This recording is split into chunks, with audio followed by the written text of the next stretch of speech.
Breaking news చూస్తున్నాం. విశాఖలో దొరికిన డ్రగ్స్ కేసులో సిబిఐ స్పీడ్ను పెంచింది. విశాఖ పోర్టులో పట్టుబడ్డ 25 కేజీల డ్రగ్స్ విలువ 50,000 కోట్ల విలువ ఉంటుందని చెప్తున్నారు.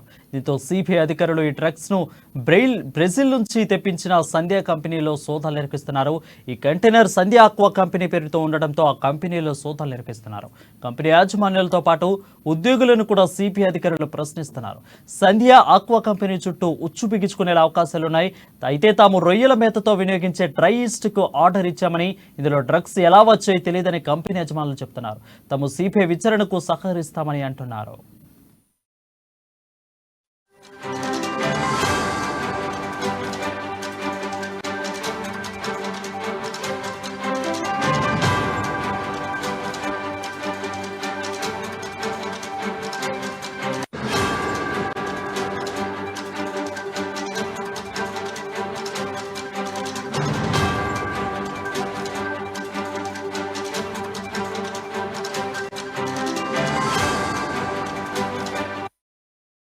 బ్రేకింగ్ న్యూస్ చూస్తున్నాం. విశాఖలో దొరికిన డ్రగ్స్ కేసులో సిబిఐ స్పీడ్ను పెంచింది. విశాఖ పోర్టులో పట్టుబడిన 25 కేజీల డ్రగ్స్ విలువ 50,000 కోట్ల విలువ ఉంటుందని చెప్తున్నారు. దీంతో సిబిఐ అధికారులు ఈ డ్రగ్స్ ను బ్రెజిల్ నుంచి తెప్పించిన సంధ్య కంపెనీపై సోదాలు నిర్వహిస్తున్నారు. దీనిపై మరింత సమాచారం మా ప్రతినిధి నందిని అందిస్తారు. నందిని, చెప్పండి. Good morning Varun. ఏదైతే పెద్ద ఎత్తున డ్రగ్స్ లో సీ పోర్ట్ అధికారులు అయితే స్వాధీనం చేస్తున్న ఘటన విశాఖ తీరంలోని గురువారం రాత్రి చోటు చేసుకుంది. ఏదైతే ఇంటర్పోల్ ఇచ్చిన పక్కా సమాచారంతో అయితే సిబిఐ చేపట్టిన ఆపరేషన్ గరుడలో భాగంగా విశాఖ సీ పోర్ట్ అధికారులు అయితే 25,000 కేజీల డ్రగ్స్ అయితే స్వాధీనం చేసుకున్నారు. అయితే బ్రెజిల్ నుంచి జర్మనీలోకి హార్బర్గ్ మీదుగా ఈ నెల 16న విశాఖ తీరంలో అయితే ఓ ఆక్వా ఎక్స్పోర్ట్ అయితే కంటైనర్ అయితే వస్తుంది. అది ఆక్వా కూడా దాని కంపెనీ పేరును కూడా సిబిఐ అయితే బహిర్గతం చేస్తుంది. సంధ్య ఆక్వా ఎక్స్పోర్ట్ పేరు మీద అయితే ఈ కంటైనర్ వచ్చినట్టుగా అయితే గుర్తించారు. అయితే డ్రై ఈస్ట్ మిక్స్ చేసి సుమారు 1000 బ్యాగుల్లో అయితే ముఠా డ్రగ్స్ ని తరలిస్తున్నది అయితే గుర్తించారు. గుర్తించి కంటైనర్స్ స్వాధీనం చేస్తున్నారు. ఒక్కొక్క బ్యాగులో సుమారు 25 కేజీల చొప్పున డ్రగ్స్ ప్యాకేజ్ ఉంచినట్లుగా అయితే తెలుస్తుంది. అయితే ఈ కంటైనర్ సంబంధించి నిన్న ల్యాబ్ కూడా తీసుకెళ్లారు. దాదాపు 47 టెస్టులు 20 టెస్టులు మాత్రం దీని ఏవైతే అవశేషాలు ఉన్నాయని కూడా గుర్తించారు.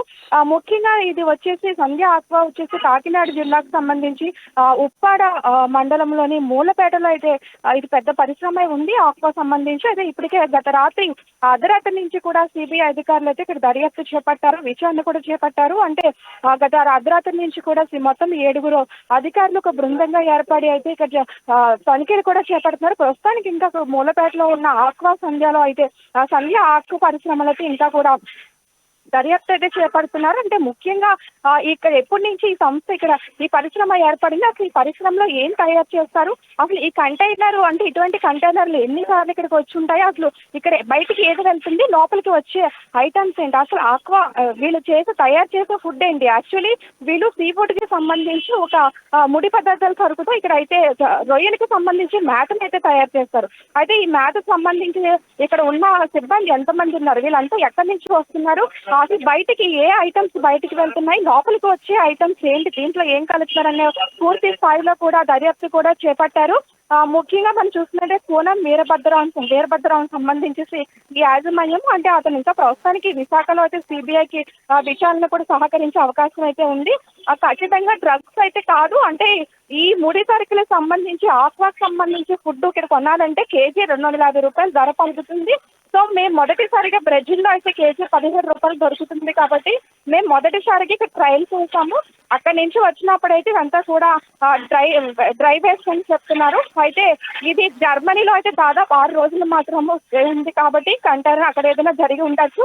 రేటే పరిస్థితుల్లో పూర్తి స్థాయిలో సిబిఐకి అయితే దర్యాప్తుకి అయితే సహకరిస్తామని యాజమాన్యం అయితే చెప్తుంది. ప్రస్తుతం కాకినాడకి సంబంధించి మూలపేటలో ఇదే మెయిన్, అంటే ఏపీలో సంధ్య ఆక్వాకు సంబంధించి ఎన్ని పరిశ్రమలు ఉన్నాయి, అసలు ఎక్కడెక్కడ ఎప్పటి నుంచి పరిశ్రమలు ఏర్పాటు చేశారు, ఇక్కడికి ఏంటి ఎక్స్పోర్ట్ చేస్తారు, ఏం దిగుబడి అవుతుందనే దానిపై కూడా ఇప్పటికే అధికారులు కూడా దర్యాప్తు చేపట్టారు. ముఖ్యంగా మెయిన్ ఏపీలో చూసుకుంటే ఈ మూలపేటలో ఉన్న పరిశ్రమ పెద్ద పరిశ్రమ అని కూడా అధికారులు చెప్తున్నారు.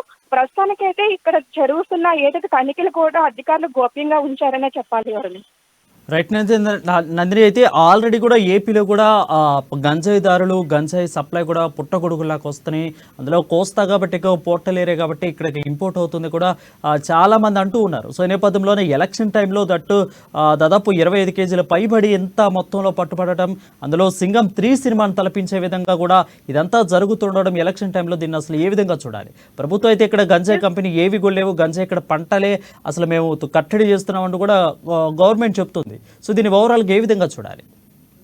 ఖచ్చితంగా ఏపీలో చూసుకున్నట్లయితే గంజాయి స్థావరాలు వీటి మూలాలు అన్నది కూడా ఇప్పటికీ కూడా ఎవరు కనిపెట్టలేకపోయారు. అంటే ఎక్కువగా ఒరిస్సా నుంచి ఇటు ఈ ఏజెన్సీ ప్రాంతానికి అయితే గంజాయి అంతా కూడా తరలిస్తూ ఉంటారు. అంటే గత ప్రభుత్వం నుంచి ఇప్పటికీ 5 ఏళ్ళు చూసుకుంటే చాలా వరకు గంజాయిని అయితే అరికట్టామని చెప్పేసి అధికారులు కూడా చెప్తున్నారు. అయితే ముఖ్యంగా ఇప్పుడు ఎన్నికలు సమీపిస్తున్న వేళ ఇంత భారీ స్థాయిలో ప్రపంచంలోనే మొదటిసారిగా ఇంత భారీ స్థాయిలో గంజాయి దొరకడం అంటే మొదటిసారి.